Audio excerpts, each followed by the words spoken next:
ప్రతి సోమవారం జిల్లా కలెక్టర్ కార్యాలయంలో ప్రజావాణి కార్యక్రమం కొనసాగిస్తున్నారు. ప్రజావాణి కార్యక్రమంలో జిల్లా కలెక్టర్తో పాటు అదనపు కలెక్టర్ రాంబాబు గారు, జిల్లా అధికారులు పాల్గొనడం జరిగింది. ఎందుకంటే ప్రతి సోమవారము వారి సమస్యల కోసం ఎవరైతే బాధితులు ఉన్నారో బాధితుల సమస్యలు పరిష్కరిస్తుంది మాత్రము జిల్లా కలెక్టర్ గారు మాత్రం ఏమంటే వాటిని పరిష్కరిస్తుంది కృషి చేస్తున్నారు.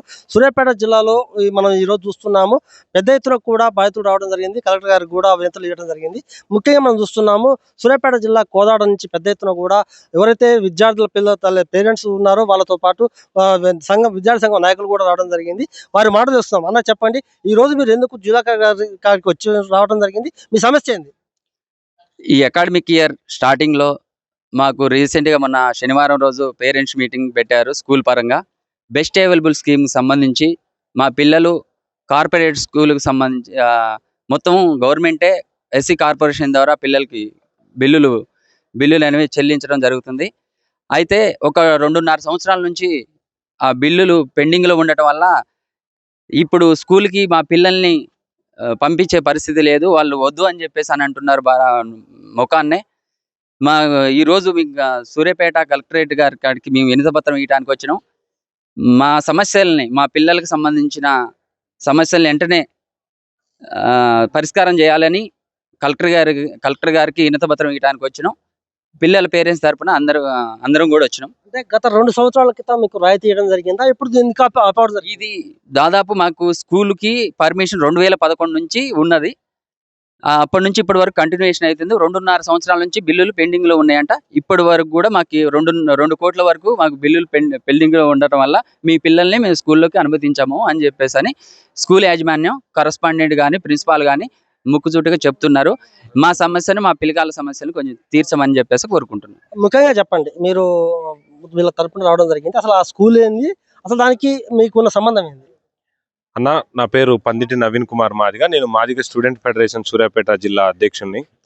ఈ కార్పొరేట్ వ్యవస్థ అనేది చాలా విద్యని వ్యభిచారం చేసి అమ్ముతున్న నేపథ్యంలో ఒక విద్యార్థి నాయకుడిగా నేను ప్రశ్నిస్తున్నా. ఈ కార్పొరేట్ కళాశాలలో కానీ స్కూల్స్లో కానీ మా పిల్లలకు ఎస్సీ ఎస్టీ మేము అణగారిన వర్గాలకు చెందిన బిడ్డలుగా సార్ మాకు ఒక బెస్ట్ అవైలబుల్ స్కీమ్ అనేది ఉంది అనుకొని మేము కార్పొరేట్ స్కూల్లోని విద్యని అభ్యసించవచ్చు అనే ఆశించే తరుణంలో ఈ కార్పొరేట్ యాజమాన్యాలు ఏం చేస్తున్నాయంటే ప్రభుత్వం బిల్లులు చెల్లించకపోవటం వల్ల మా పిల్లలను స్కూల్లోకి ఎలవ్ చేయట్లేదు. గేటు దగ్గరకు పోతే ఎల్లగొట్టే పరిస్థితి కనపడుతుంది. మరి మమ్మల్ని ఏం చేయమంటారు? ఆ స్కూళ్ళ ముందు పోయి ధర్నాలు చేద్దామా? మా మీద కేసులు చేపిస్తారు.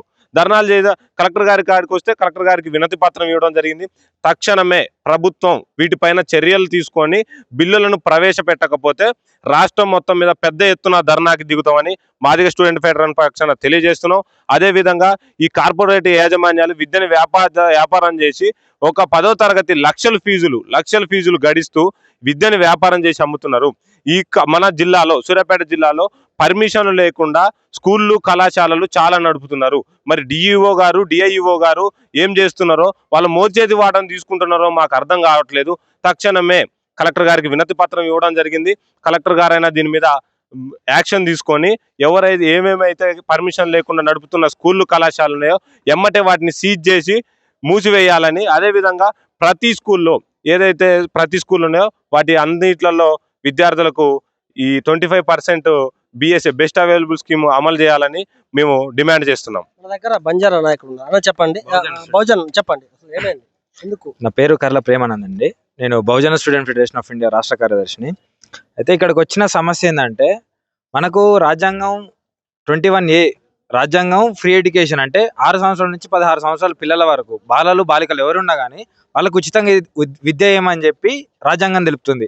సుప్రీంకోర్టు తీర్పులు ఇచ్చిర్రు. ఇగో ఈ జియోలో ఒకసారి చూసుకున్నట్టయితే 42 జియో నెంబర్, ఇందులో క్లియర్గా మెన్షన్ చేసింది అడ్మిషన్స్ ఫర్ 25% సీట్ రిజర్వ్. ఎస్సీలకు 10% రిజర్వేషన్ ఉంది, ఎస్టీలకు 4% రిజర్వేషన్ ఉంది. సో వీటిని అన్ని స్కూళ్ళల్లో అమలు చేయాలని చెప్పి సుప్రీంకోర్టు తీర్పు ఉంది, హైకోర్టులు కూడా తీర్పులు ఇచ్చినాయి. అయినా కూడా కోర్టులను లెక్క చేయకుండా, కలెక్టర్లను లెక్క చేయకుండా, డిఓలను లెక్క చేయకుండా, డిఐఓలను లెక్క చేయకుండా విద్యని వ్యభిచారం చేసి అమ్ముతున్నారు. దీనివల్ల నష్టపోయేది ఎవరంటే ఇక్కడ ఉన్న బాధితులు అందరూ నష్టపోయిన వాళ్ళే. ఎందుకంటే మేము బంగారాలు కుదబెట్టుకొని పోయి మా పిల్లలకు మంచి చదువు చెప్పడానికి అంత దుస్థితి వస్తుందని చెప్పి రాజ్యాంగంలో క్లియర్గా రాసి పెట్టారు. 21A రాజ్యాంగ ప్రకారం 21A ప్రకారం మనకి ఫ్రీ ఎడ్యుకేషన్ ఇచ్చిండు. దాన్ని అమలు చేయడానికి ఇన్ని కష్టాలు పడుతుర్రు. సో మేమేమంటున్నామంటే ఇక్కడ ఉన్న బెస్ట్ అవైలబుల్ స్కూల్స్ ఏవైతే ఉన్నాయో, కోదాడలో ఉన్న సిటీ సెంట్రల్ స్కూల్ అని చెప్పి సైదే concept school, city central school Sana college దగ్గర ఉన్నది. ఇప్పుడు వాళ్ళకి 2 సంవత్సరాల నుంచి బిల్లులు రావట్లేదు అంటే వీళ్ళు చెల్లించేది కాదు, గవర్నమెంట్ చెల్లించాల్సింది. వాళ్ళు చూసుకోవాలి. కానీ మధ్యలో విద్యార్థులను ఇబ్బంది పెట్టేది ఎక్కడ? విద్యార్థుల తల్లిదండ్రులు ఇక్కడ దాకా రావాలా, కలెక్టరేట్ దాకా రావాలా? ఏం డిమాండ్ చేస్తారు ఈ రోజు? ఏం డిమాండ్ చేస్తారు? మేమేం డిమాండ్ చేస్తున్నాం సార్? ఇప్పుడు చట్టాన్ని అమలు చేయమంటున్నాం అంతే. ఉన్న చట్టాన్ని చట్టం లెక్క అమలు చేయండి అంతే. అమలు చేస్తే మాకు ఈ బాధలన్నీ తగ్గుతాయి. ఆ పిల్లగాళ్ళని స్కూళ్ళల్లో తక్షణమే తీసుకోవాలి. లేకపోతే ధర్నాలు చేస్తామో, రాస్తా రోకోలు చేస్తామో, బందులు చేస్తామో, తర్వాత ఇక విద్యాశాఖతో తెలుసుకుంటాం. ఓకే, మనం ఇప్పుడు చూస్తున్నాము సూర్యాపేట జిల్లా వ్యాప్తంగా ఎక్కడ చూసినా కూడా ప్రైవేట్ విద్యా సంస్థల దోపిడీ మాత్రము అంతా ఇంత లేదు. మనకి సూర్యాపేట జిల్లా కేంద్రంలో చూసాము శ్రీ చైతన్య కూడా చూసాము. శ్రీ చైతన్య ఏంటంటే సెంట్రల్ సిలబస్ పేరుతో కూడా అక్కడ బోర్డు పెట్టడం జరిగింది. సెంట్రల్ సిలబస్ ఏం లేదు. ఇక్కడ మనం చూస్తున్నాం ఇప్పుడు కోదాడ విషయానికి వస్తే ఇక్కడ మొత్తం SC ST బిడ్డలు రావడం జరిగింది. వాళ్ళు కోరేది ఏంది, ఎక్కడైతే కార్పొరేట్ విద్యా సంస్థలు ఉందో 25% మాకు ఖచ్చితంగా రాయితీ ఇవ్వాలి, మా బిడ్డల్ని చదువుకుంచే ప్రయత్నం చేయాలి. కానీ ఎక్కడ కూడా అలాంటి ప్రయత్నాలు కొనసాగట్లేవు. ఒకవేళ మేము విద్యార్థి సంఘ నాయకులుగా మేము ధర్నాలు చేస్తే మా మీద కేసులు పెడుతున్నారు. కేసులు పెట్టడం వల్ల మాకు ఎంతో ఇబ్బంది అవుతుంది అని చెప్తున్నారు. ఖచ్చితంగా మాత్రం ఇది 25% ఖచ్చితంగా ఇవ్వాల్సిందే. ఇవ్వకపోతే మాత్రం ఖచ్చితంగా మేము రాష్ట్ర వ్యాప్త విద్యానికి కూడా పాల్పడతాం. అంతేకాదు, మనం ఇక్కడ చూస్తున్నాం సూర్యాపేట జిల్లా విషయానికి వస్తే ఇక్కడ ఉన్నటువంటి DO ఎవరైతే అశోక్ బాబు ఉన్నారో ఖచ్చితంగా దాన్ని విస్మరిస్తామని చెప్పొచ్చు. ఎందుకంటే రాయితీలు అనే పేరు లేకుండా ఎవరు ఇష్టం వస్తే వాళ్ళు చేస్తున్నారు. ఎందుకంటే ఒక్కొక్క మొదటి క్లాస్ పిల్లగానికి అంటే 30,000 నుంచి మొదలు పెడితే 3 లక్షల వరకు కూడా ఫీజులు తీసుకుంటున్నారంటే పేదవాడు ఏ విధంగా ముందుకెళ్ళాలి, వాడి భవిష్యత్తు ఏందని అర్థం కావట్లే.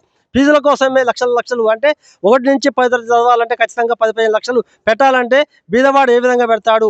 ఎక్కడ మేము చదివియాలి? మా దృష్టి ఏంటంటే ఉన్నవాడు ఉన్న విధంగానే చదువుకుంటున్నాడు, లేని వాడి దృష్టి ఏంది ఖచ్చితంగా ఫీజు రాయితీ ఇవ్వాల్సిన అవకాశం ఎంతైనా ఉంది. ఖచ్చితంగా ఇవ్వకపోతే మాత్రం మేము ముందస్తుగా ప్రతి ఒక్క స్కూల్ మీద దండయాత్ర చేయాల్సిన అవసరం ఎంతైనా ఉందని చెప్తున్నారు.